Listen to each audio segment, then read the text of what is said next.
안녕하세요. 주식은 역시 기리기리스의 기리십니다. 안녕하세요 기름들. 자 기름들 메리 크리스마스입니다. 크리스마스 잘 보내셨나요? 저 기리 또 이 추운 날 와 캠핑 갔다 왔는데 얼어 죽을 뻔했습니다. 그래도 이렇게 살아 돌아왔다는 거 알려드리고, 그리고 이제 주말이 이렇게 끝나가고 있는데 그러면 또 우리가 마무리할 게 있을 것 같습니다. 매주 일요일마다 돌아오는 그 시간이죠. 매주 기리과 함께 오늘도 한번 공부해보도록 하겠습니다. 오늘은 12월 25일 일요일 크리스마스입니다. 같이 공부하시죠. 렛츠 기리.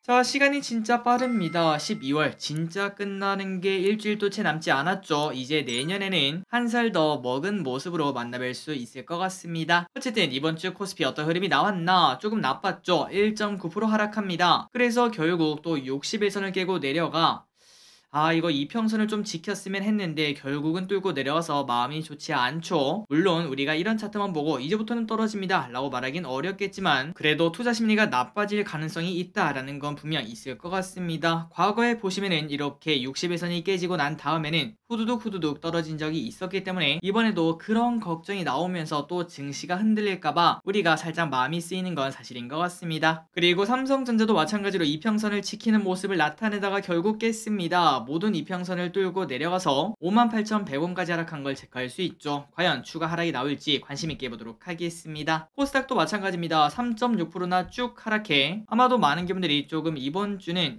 날씨도 추운데 증시는 또 난리네 라는 생각을 하셨을 것 같습니다. 과연 다음 주 그리고 다다음 주에는 어떤 흐름이 나타날지 계속 지켜보도록 하겠습니다. 매동은 조금 나쁘죠. 외국인이 이번 주 내내 매도를 했네요. 그리고 연기금은 마지막에 매수 조금 하긴 했지만 여전히 완벽한 매수세를 나타내진 않은 것 같습니다. 환율이랑 유가를 보도록 하겠습니다. 환율이 많이 하락했습니다. 이렇다면 외국인이 돌아야 되는 거 아닌가 싶지만, 그런데 이번 주에 일본이 갑자기 긴축을 시작하면서 엔화가 올라가며 환율이 떨어지기 시작했죠. 그러한 영향 때문에 환율이 이렇게 많이 급락했다라고 볼 수 있고, 다음으로 WTI는 또 슬금슬금 올라가 어느덧 80달러 근처까지 올라와 있습니다. 선물 옵션을 보도록 하겠습니다. 최근 3개월간 선물을 보니까 매수가 슬금슬금 늘어나곤 있네요. 다행입니다. 하지만 그 반면 콜옵션은 조금 올라가나 싶더니 다시 또 떨어지는 모습을 나타내 살짝 걱정이 되긴 하고, 풋옵션도 살짝 고개를 들고 있는 모습을 확인할 수 있죠. 그래서 지금까지 이평선 깨고 내려가는 차트를 보고 선물 옵션을 보니까 조금은 걱정이 되는 게 사실인 것 같습니다. 그리고 금요일날 미국 시장 어떻게 끝났는가? 상승 마감했습니다. 처음에는 하락하는가 싶더니 쭉 올라가서 마무리가 되었죠. 0.5%, 0.2%, 0.5% 상승으로 마무리가 되었습니다. 참고로 미국 증시는 월요일날 휴장이라는 거 이 부분 참고하시고, 그렇다면 우리나라도 월요일날 큰 움직임을 나타내기는 조금 어렵다라고도 볼 수 있겠네요. 미국 채권을 보도록 하겠습니다. 10년물 금리를 보니까 슬금슬금 올라오고 있습니다. 다시 또 4.0으로 가는 걸까요? 만약에 이번에 가면은 진짜로 채권을 살 마지막 타이밍이 아닌가라고도 볼 수 있습니다. 그리고 달러 인덱스는 계속 떨어지는 모습을 나타냅니다. 지속적으로 달러와 그 다음에 10년물 채권 금리는 비슷한 움직임을 나타냈었는데, 하지만 이번에는 엔화 때문에 약간 괴리가 생기는 걸 체크할 수 있죠. 주말 사이에 코인은 별일 없이 그냥 잠잠한 모습 나타냅니다. 어느덧 2,180만원까지 내려간 걸 체크할 수 있습니다. 불과 얼마 전만 하더라도 3천만원, 지금은 사야 된다 라는 이야기가 나왔지만, 그런데 그 밑에 또 지하실이 있는 걸 확인할 수 있네요. 어쨌든 이런 걸 봤을 때 코스피는 금요일날 미국 증시도 올랐고 소폭 상승할 것으로 생각이 됩니다.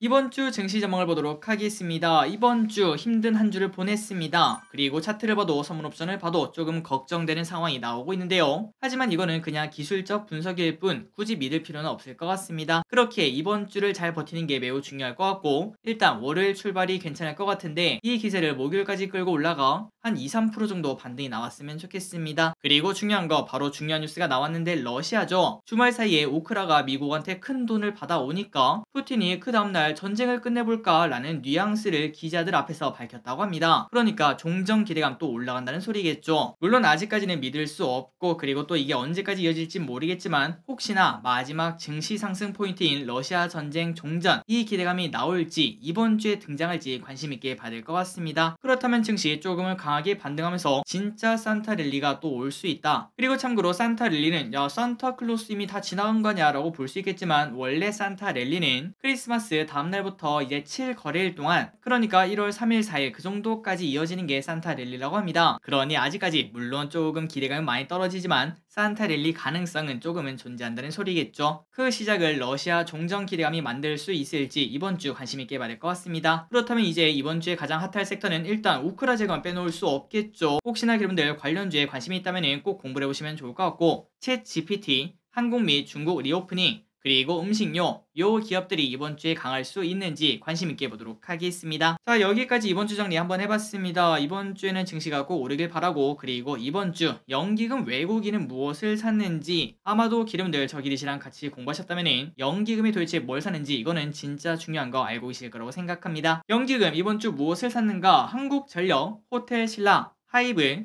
삼성생명, 일동제약, 한미약품, 현대일렉트릭, 페노션, 한국항공우주, 진에어, 삼양식품, 제주항공, 한국가스공사, 대한유화 등등등 요런 기업을 매수하고 있고, 그리고 지금 보니까 최근 들어 한국전력과 삼성생명 이 두 개를 많이 사는 걸 체크할 수 있습니다. 게다가 호텔신라, 페노션, 진에어 이러한 중국 관련 리오프닝 관련에 조금 관심 있는 것도 확인할 수 있고, 마지막으로 삼양식품, 음식료주에도 관심이 있다는 걸 볼 수 있네요. 다음으로 외국인입니다. 이번 주 무엇을 샀는가? LG전자, 오리온, 하나에어로스페이스, 아모레퍼시픽, HMM, NC소프트, KTNG, LNF, 삼양식품, 현대바이오, 율천화학을 매수합니다. 마지막으로 개인입니다. 이번 주에 무엇을 샀는가? 코스닥 레버리지, LG엔솔, 삼성전자, 바이오노트, 현대차, 레버리지, 천연가스 레버리지, 타차전, 삼성 SDI, 기아, 코스닥 150 전부 다 증시 상승에 베팅하는 걸 체크할 수 있습니다. 이번 주에 어떤 일이 있었는지 한번 복습해 보도록 하겠습니다. 빠르게 보도록 하겠습니다. 월요일날 이런 소식이 나왔죠. 기름값 오른다. 정부가 유류세 인하 정책을 내년 4월까지는 연장을 했지만 그 와중에 인하폭은 37%에서 25%로 축소를 시킨다고 합니다. 그래서 기름값이 한 리터당 100원 정도 올라갈 것으로 보인다고 하니까 여러분들은 이 부분 참고하셔서 이제 올해 안에 기름을 한번 넣어보시는 것도 괜찮을 것 같습니다. 화요일입니다. 갑자기 점심에 급락을 했었는데 그게 바로 뭔가 봤더니 일본발 리스크였죠. BOJ에서 대규모 초안화적 통화정책을 축소하는, 그러니까 긴축을 시작하는 신호를 보냈기 때문에 증시가 쭉 급락하는 걸 확인할 수 있었습니다. 다음입니다. 전세계 기대작 중 하나인 아바타2. 그런데 이 성적이 해외에서는 꽤나 별로라고 합니다. 그러다 보니까 월트 디즈니가 급락을 했고 우리나라에서도 아바타 관련주들이 조금 약한 흐름을 나타낸 걸 체크할 수 있었습니다. 수요일입니다. 나이키가 12% 폭등했습니다. 그 덕에 미국 증시가 수요일날 들썩들썩했는데요. 경기 침체 전망이 나오는 와중에 이렇게 나이키 같은 기업이 실적이 잘 나왔고 재고가 줄었다고 하니까 기대감이 조금 나오는 것 같습니다. 앞으로도 더 좋은 흐름 나왔으면 좋겠네요. 목요일입니다. 마이크론 실적이 나왔는데 그런데 이 친구는 부진했다고 합니다. 그러다 보니까 반도체가 또 나쁜 흐름을 나타내고 있습니다. 다행입니다. 금토세 2년이 유예가 되었다고 합니다. 잠정 합의가 되었다고 해요. 그래서 일단 급한 불은 끈 것 같은데 과연 이 소식이 증시에 조금 더 좋은 흐름을 나타내 줄 수 있을지 관심 있게 보도록 하겠습니다. 금요일입니다. 테슬라가 무려 9%나 급락을 했습니다. 갑자기 이렇게 테슬라가 급락한 이유가 뭔가 봤더니 차량을 할인해서 판매를 한다고 해요. 보통 같았으면 뭐 그래도 나쁘진 않다. 이익은 줄어들지만 그래도 판매 대수가 증가하니까 꽤나 괜찮다 라고 볼 수 있겠지만, 하지만 지금 테슬라 주주분들은 조금 투자 심리가 많이 안 좋은 것 같습니다. 얼만큼 안 좋으면 할인까지 하냐 라는 이야기가 나온다는 거겠죠. 마지막입니다. KT, LGU 플러스 28GHz 주파수 할당 취소 소식이 나왔습니다. 5G에 관련해서 어떤 흐름이 나올지 관심 있게 보도록 하겠습니다. 마지막입니다. 다음 주 실적을 보도록 하겠습니다.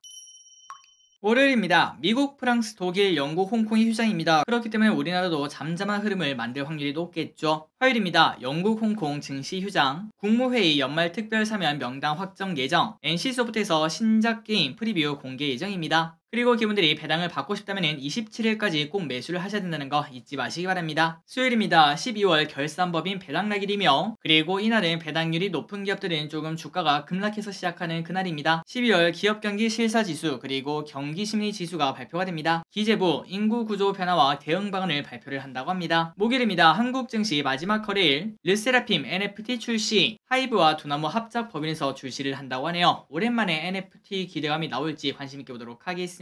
금요일입니다. 한국 증시 휴장, 그리고 1월 1일은 일요일입니다. 뭔가 111이네요. 1세가지가 뭉친 날인데 이제 내년이죠. 내년 토끼의 해라고 하는데 여러분들이 원하시는 걸 전부 다 이루시는 그러한 해가 되기를 진심으로 바랍니다. 새해 복 많이 받으시기 바랍니다. 또한 다른 이벤트도 많습니다. 2023 최저임금 인상, 유류세 인하 25%로 축소, 대전 충남 실내 마스크 해제, 시멘트 가격 인상 등이 예정되어 있다고 합니다. 그리고 미리 보기입니다. 그 다음 주 한국 증시가 10시에 개장을 한다고 하며 뉴진스 싱글 앨범이 1월 2일날 발매가 됩니다. 1월 3일은 중국에서 해외 입국자 대상 격리 조치를 폐지를 한다고 하며 1월 4일은 FMC 의사록이 공개가 되네요. 1월 5일 이건 좀 중요할 것 같습니다. CES가 개최 예정입니다. 또한 카카오게임즈 신작 에버소울이 출시가 된다고 합니다. 마지막으로 1월 6일은 미국 고용 동향 보고서 ISM 비주업 지수가 발표가 됩니다. 참고로 CES는 진짜 중요하겠죠. 5G, AI, 드론, 로보틱스, AR, VR, 사물 인터넷 등 미래 기술이 엄청나게 많이 공개가 되기 때문에 여기에 관련돼서 기업들의 움직임이 좋을 수 있습니다. 마지막으로 달려온 기름들이 이렇게 확인하시면 될 것 같습니다. 3초 뒤에 넘어가도록 할게요. 자, 오늘도 이렇게 같이 공부해서 진심으로 감사드립니다. 남은 한 주 진짜 원하시는 바 다 이루시는 한 주 되길 바라며, 그리고 1월 1일에도 몸 건강히 그리고 기분 좋게 만나 뵙도록 하겠습니다. 지금까지 기리셨습니다. 빠이요.